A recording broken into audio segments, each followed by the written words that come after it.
वक्त लगा और थोड़ी मेहनत लगी, लेकिन राज सिंहासन डोला है। और जब जब युवा बोला है राज सिंहासन डोला है, यानी कि हमारी जो पुकार है, हमारी जो बात है, वो सरकार को माननी ही पड़ेगी, क्योंकि युवा शक्ति में हम युवा है। और जिस तरफ देश का युवा चलता है सरकार उसी तरफ चलती है। सरकार तो क्या पूरा देश उस तरफ चलता है। युवा वो गीली लकड़ी है, वो एक मुड़ावे गीली लकड़ी को जो मोड़ दिया जाता है, उसी तरह युवा को जो मोड़ दिया जाता है, देश को उसी तरफ चलना पड़ता है। मैं आपसे पृथ्वीराज चौहान की मुझे कुछ पंक्तियां याद आ रही है कि 24 गज अष्टअंगुल प्रमाण, वाल पर सुल्तान खड़ा मत चूके चौहान। 4 बांस 24 गज अष्टअंगुल प्रमाण, ताव पर सुल्तान खड़ा मत चूके चौहान। अब हमारी जीत हमसे दूर नहीं है, और आप सब जानते हैं कि सुल्तान कौन है। उस सुल्तान को टारगेट करना है, हमें हमारी मांगे मनवानी है, और वो हम मंगवा कर रहेंगे। जो भरा नहीं बाहों से, बहती जिसमें रसदार नहीं, जिनके दिल में इन मजदूर और ठेके भाइयों के लिए बिल्कुल ही दया नहीं। बार बार आज से 7 महीने पहले घोषणा की कि मैं ठेका प्रथा को पूर्णतः बंद कर दूंगा, और कल और मीटिंग में उन्होंने घोषणा की कि मैं ठेका प्रथा को पूर्णतः बंद कर दूंगा।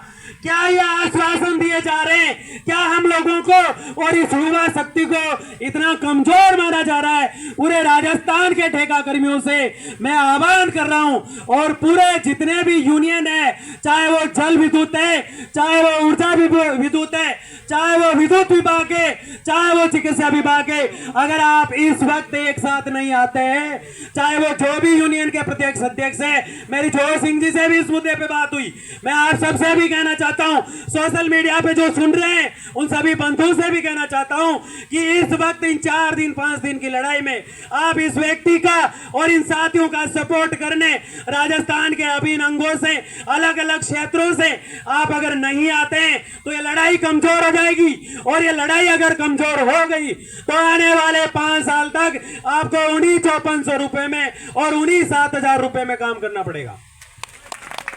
और ये आप सब कतई नहीं चाहेंगे।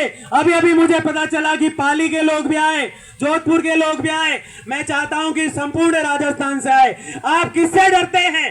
जब हम जैसे युवा, हम जैसे योद्धा आपके साथ लड़ने को तैयार है, आपको डर है किस बात का? डरना किसी को है नहीं, और जो डर गया ये तो बहुत पहले ही सिखा दिया गया स्कूल में कि वो तो बहुत पहले ही मर गया जो डर गया। डरना तो हमें है ही नहीं। और रही बात, कई यूनियन के अध्यक्षों से बात हुई कि हमें इनवाइट नहीं किया जाता है, तो अधिकार की लड़ाई में निमंत्रण नहीं भेजे जाते हैं। जिसका जमीर जिंदा हो वो खुद चले आते हैं, वो खुद चले आते हैं। मैं आप सबसे ये कहना चाहूंगा, मैं तहे दिल से इतने तमाम साथियों का शुक्रिया अदा करता हूं कि आपने घर बार छोड़ के यहाँ भूख हड़ताल पे बैठे हो। मुझे बहुत अच्छा लग रहा है कि आज कई लोगों का तो इतना जमीर जिंदा है कि सारे तो ऐसे नहीं है। रात को हमारी सोशल मीडिया पे बात चल रही थी कि कल से हम जो भूख हड़ताल पे हमारे साथी बैठे उनका सपोर्ट करने के लिए जयपुर चल रहे। रात को मुझे 100 बच्चे कहते हैं हम चलेंगे, उसमें से 20 का मैसेज आता है कि ठेकेदार नौकरी से हटा देता है। कहना चाहता हूं मैं उन ठेकेदार भाइयों से, ये अपने अधिकार की लड़ाई लड़ रहे हैं, ये अपने हक की लड़ाई लड़ रहे हैं, इनसे आपको कोई नुकसान नहीं है। ये मांग कर रहे हैं अधिकार की सरकार से। ये एक बच्चा कह रहा था कि ठेकेदार मोदी ने ये किया कि तूने ज्ञापन में ये लिख दिया कि हम पैसे कम देते हैं। वो आपसे नहीं कह रहा है भाई साहब, वो सरकार से कह रहा है कि हमें पैसा कम मिल रहा है। अगर RLSTC बोर्ड बन जाता है, ठेका प्रथा खत्म हो जाती है तो कल्याण हो जाएगा। आप 1 नहीं, 100 नहीं, 1000 नहीं, ऐसे लाखों युवक है जो पीड़ित है। ये तमाम फोटोज में कल सोशल मीडिया के माध्यम से भी देख रहा था, और अभी मैंने देखा आंखें बिल्कुल नम हो जाती है इन्हें देखकर। शर्म आनी चाहिए जो लोग इन बातों को नहीं समझ रहे हैं, और इतनी दुख भरी कहानी को देखने के बाद भी।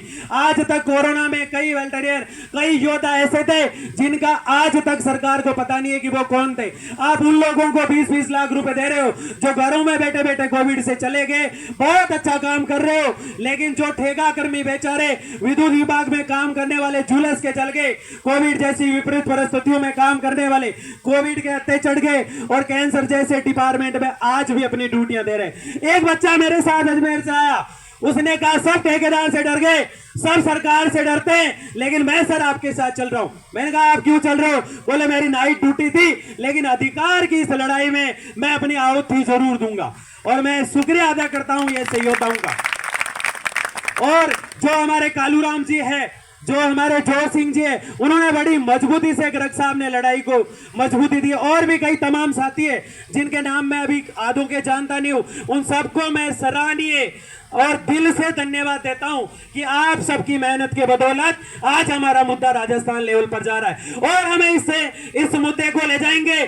कल परसों आरटीडीसी चेयरमैन से जब मैं मिला, उन्होंने कहा मैं पैर भी करूंगा। मैंने कहा साहब सीएम साहब से पैर भी नहीं करना है, हमें हमारा हक चाहिए। नहीं तो आप भी चुनाव लड़ रहे हैं, कांग्रेस के अन्य प्रत्याशी भी चुनाव लड़ रहे हैं, आपको मैदानों में जनता के बीच जाना पड़ेगा और ये बहुत बड़ा वोट बैंक है। जब जाके उनकी आंखें जो है वो खुली की खुली रह गई और उसी घोषणा को कल दोबारा किया उन्होंने, उसी घोषणा को उन्होंने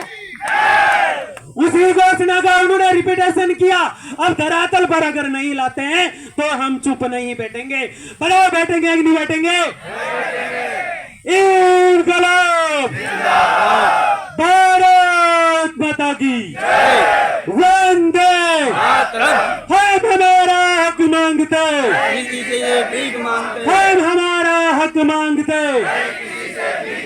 आरएसएलडीसी गठित करो, सीएम साहब वादा पूरा करो।